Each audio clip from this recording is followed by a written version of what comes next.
Okay guys, so moving on to the inside. We're not going to go through the operation of everything in here because I'm sure that even the most inexperienced motorhomers will be able to work out how to use the hob, the grill, the oven, but there are some more interesting bits of kit on here that might be a bit harder to work out. So this screen here, I hope it's in focus. Basically that's your on and off, that's on and off for the screen, and when we then go into the menu, the basic operations, because there is a lot more on this than just the basic operations. This is your internal temperature setting, this is your water setting, this is your heating on electric, 1 kilowatt, 2 kilowatts, 3 kilowatts.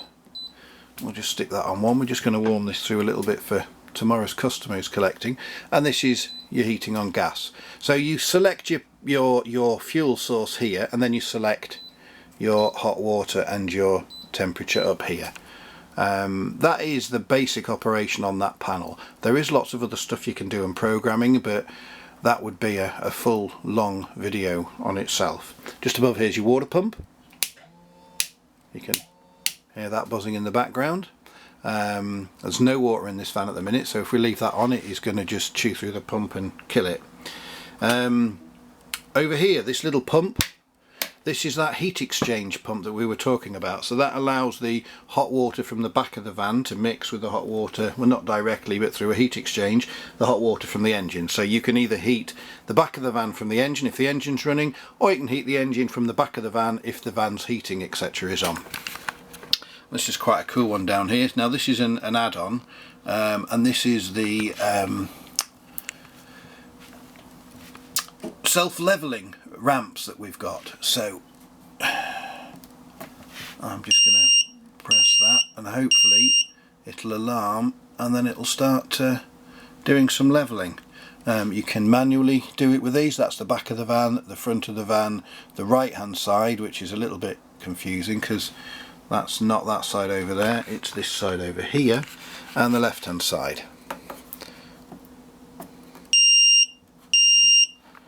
So if we you can hear that away she goes.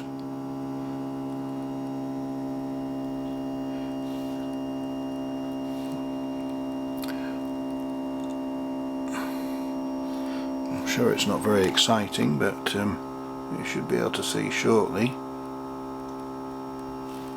There we are, we have touchdown. That the front end of the van is now lifting.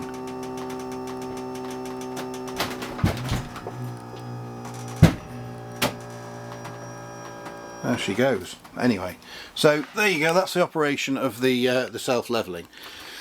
Now the other big panel is up here. So at the minute it's telling us that we are plugged into mains. Got the time, it's clearly not quite right because it's not 1:45 in the morning. We've got an alarm telling us there's no fresh water, which is correct because it's been emptied. That's telling us there's 0% fresh and 0% waste. So the waste hasn't got the, there you are, that's water coming in for fresh and that's just going out for, so your batteries were 16% charged on those. Not quite sure why that's so low, but there you go. I think probably because it's probably learning the new batteries that have been put on. So that's got 4 amps going in at the minute, 13.5 volts in that, the front one's on 12. So that is your basic operation for this, that's 12 volts off and on. So again, there is a manual inside. Those are your basics, turning your 12 volts on and off and having a look at your water levels. So we've got a satellite dish up there. So we've just pressed that button, that's all we need to do, and that should start tuning in for your satellites. That's really easy. Now these two little bits on here, so these are fans for your fridge. So these are additional fans that sit in the back of the fridge, suck the air out that gets caught behind the fridge and blows it out the top hole. There's 2 of them being fitted, so the guy was clearly quite keen to make sure that he had a nice cool fridge at all times. So when you're in really hot temperatures, you will need those just to blow the warm air that's created from the evaporation and condensing cycle on the fridge, to blow that hot air out the top to allow the liquid inside the fridge's system to hit an area that's cool enough for it to condense again. And we got that's the step, and you've got the basically, you've got on and off, and both are fairly easy to use as long as you know what they actually are. And for those of you who are wondering, that is a shoehorn, which is fairly standard equipment on all Burstners, and surprisingly often present. So fridge, freezer, quite cool, it opens both ways. Sadly, only the bottom seems to only be opening one way. On here, this is a new panel we've had to fit on these. So that's your fridge on, nicely coolly backlit. So you can see on there it is an auto fridge, so it's chosen 240 volts because that's what's on it. If we press and hold, we turn it back off again, so it's press and hold to turn it on.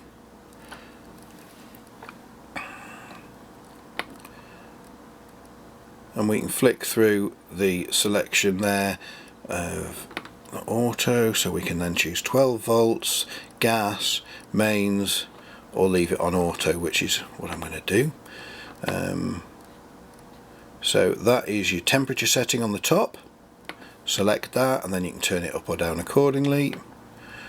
And on the bottom there you've got the battery for the fan indication and various others, turning the volume up and down for your audio alerts, etc. And that's for turning your light on inside or off, so on and so forth.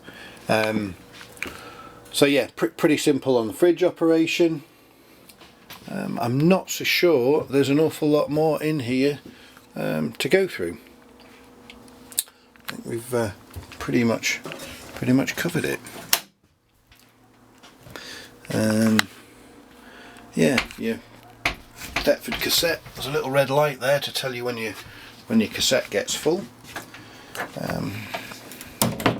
Oh yes, some drain. Oh yeah, now then, there is also a 240 volts inverter. That's down there. You simply turn that on and off. It's massive. I wouldn't leave it turned on unless you really need it, because it's going to use quite a lot of power while it's just sat doing nothing. There's your fresh water tank. So we went through various drain points earlier on outside, but there's also one in here. So we screw that off, and this little tap, this little plug that's left there, you've got to put your hand in and push that in the hole to get that, before you fill it with water it's just going to pour straight out the bottom. But you must remember to drain that come winter time, not just drain those other bits at the back. Nicely tucked away there. So there we go. Incidentally, when that 240 volts inverter's on, these will be operational. You've got a couple of USBs and some sockets there. But there we go. Thanks ever so much. Anyone got any questions about this van or the operation of any other van that we've put videos for, drop us a thing in the comments, or drop us a line. Check us out, www. I don't even know why I say that, everyone knows that bit. parkgateleisure.co.uk to see this van or other vans that we've got for sale. This one won't be there now because it is actually sold, but we often get similar vans in. Or if you've got a motorhome to sell, give us a shout. We'll do a video, we'll sell it for you, we'll buy it from you. Lots of options there. But yeah, there you go. Thank you very much for watching. Cheerio. Please subscribe.